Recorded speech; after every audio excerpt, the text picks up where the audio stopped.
By the way, just one quick comment, Alex. A lot of people have forgotten that they had a World Conference on Population in 1994, and guess who was the organizer and keynote speaker? Was our friend Al Gore.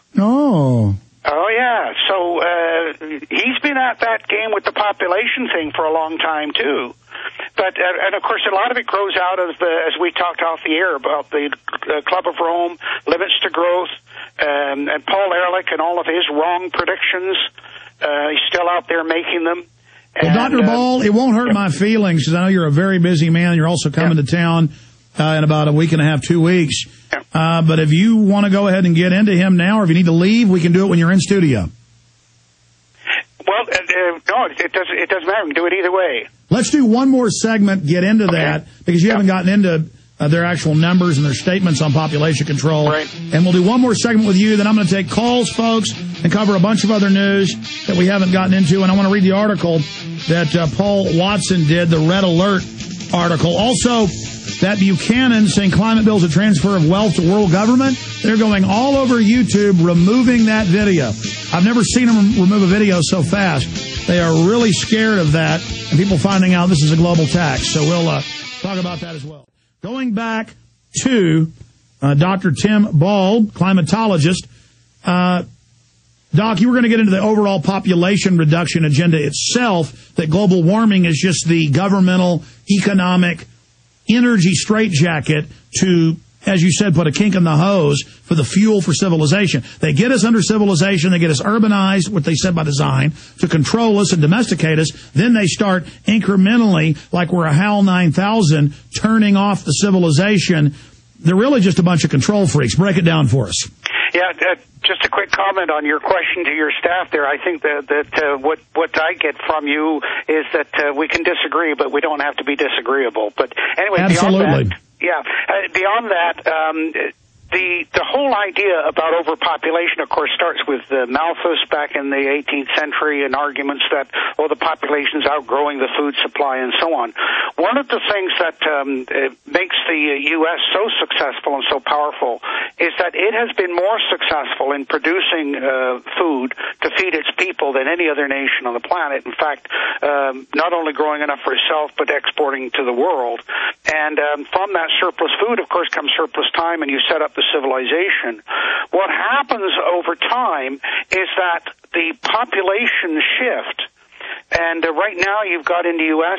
2% of the population that are officially listed as farmers, about 18%, 20% rural population. But people move into the cities and they become disconnected from the food supply. And once of course you're dependent upon what's in the supermarket, you're effectively lost control.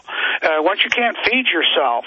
And of course, we're seeing the same thing going on in China. I mean, the massive thing that's occurred in China is the shift of the population from the rural areas. They've gone from about 80% to rural down to less than 50% in about 10 years. And the demand for homes and so on is driving a lot of that economy. And so the population idea really got to a peak back in the 70s. Now, one of the things that drove it, and this is when I started my climate career, was that global cooling was the consensus then, and that's why I'm not a consensus person, because when the CIA were doing reports on, the world's overpopulated, and we're not going to be able to feed ourselves with this global cooling, and out of that, of course, the Club of Rome, and there was a meeting in Rome in 1976 about the world's going to starve to death by the year 2000, and the simplistic computer models, which are at the basis of all of these problems, we're just saying, here's the trend, and it's going to continue, and the world simply can't survive past. And all of those predictions are wrong, but somehow they've still got the floor. And people like Paul Ehrlich, who was the one that was pushing the overpopulation idea, was at the heart of that. And then, of course, Gore organizing that conference in Cairo, Egypt. What better place than to say, look, there's poverty due to overpopulation right outside the window. And that idea of the world's overpopulated, of course, the question you got to ask is, which populations have we got too many of? Which ones are we going to, eliminate? How are we going to thin the herd? I mean, it's just frightening implications to all of this focus upon world overpopulation. That's right. It's seen as common knowledge by any of the intelligentsia to go, the people bomb. We've got to cull the population. Well, then ask, who are we going to cull? Who are we going to kill?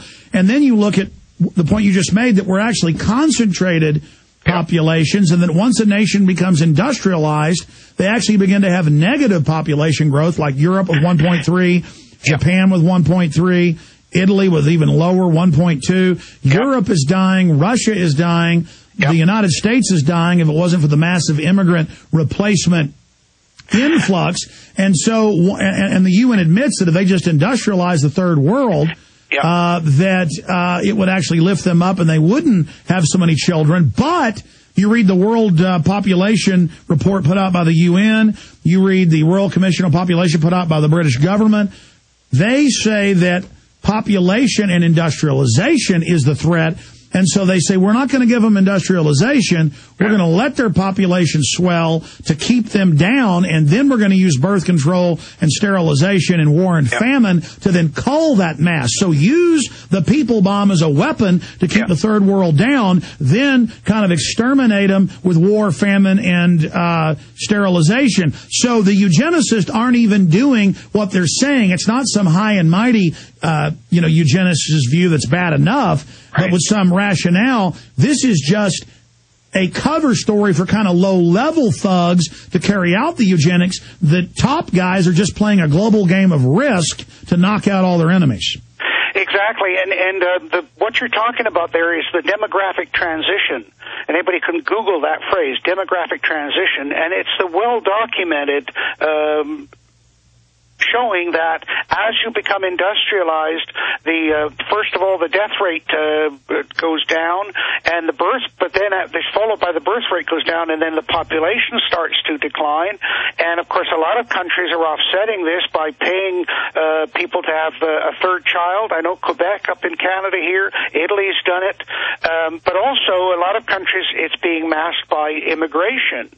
And if you look at that in the U.S. and the discussion about immigration, so it's masking the actual demographic transition that's going on. And that's why Germany and France are full of North Africans and Arabs. Oh, yeah. Because some German cities have half the population they did just 40 years ago. Yeah. Yeah. Oh, there's no question. And as I said, at that conference in Rome in 1976, one of the arguments by a lot of the countries was, look, let us industrialize, and that will cause the population to decline.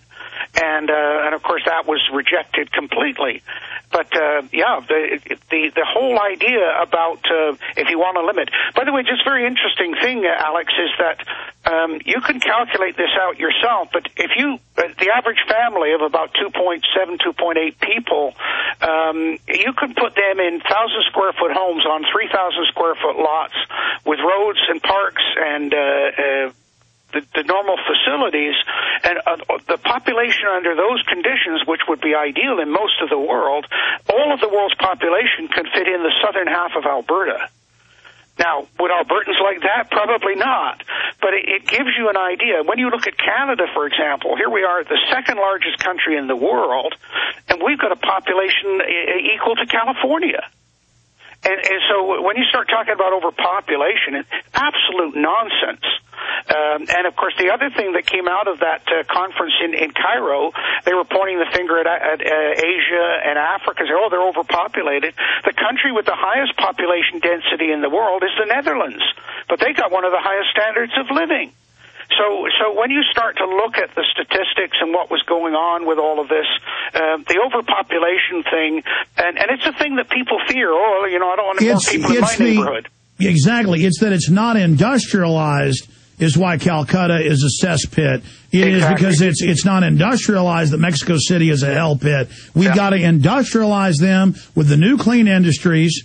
But the globalists, when you really read their papers, they're suppressing all that. That's why it's so sickening they claim, oh, we want to make you adopt new clean systems. They're actually vertically integrating things, cutting off the capital of the world in their own documents to suppress clean development, and they want dirty, sprawling third world because it's a ball and chain that keeps these people down. Folks, you can just Google his name and read all of his great writings. I really appreciate Dr. Tim Ball, climatologist, joining us, and I'm going to have my producer call you right now and book those flights for you to be in studio with us coming up in a couple weeks, and I can't wait to shake your hand in person, Doctor. Thank God that more and more people, like yourself, are out there speaking out and standing up. And together, as Thomas Jefferson said, all that evil men and tyrants need to flourish is that good men and women do nothing. And with good men like you out there taking action, I think we're starting to really turn the tide against these people. That's why they really pressed and passed this climate takeover in the House. But I think that's the beginning of the end for them. Thank you so much, Dr. Ball. Thank you, Alex. Thanks for the opportunity. Thank you. Great talking to you. All right, we'll come back. Hit news. Rivero's popping in on what's happened to Cynthia McKinney. Israeli forces have grabbed her, the news is reporting. The BBC has hit me and hit me hard in a savage attack, which I say means we are over the enemy target, hitting them hard.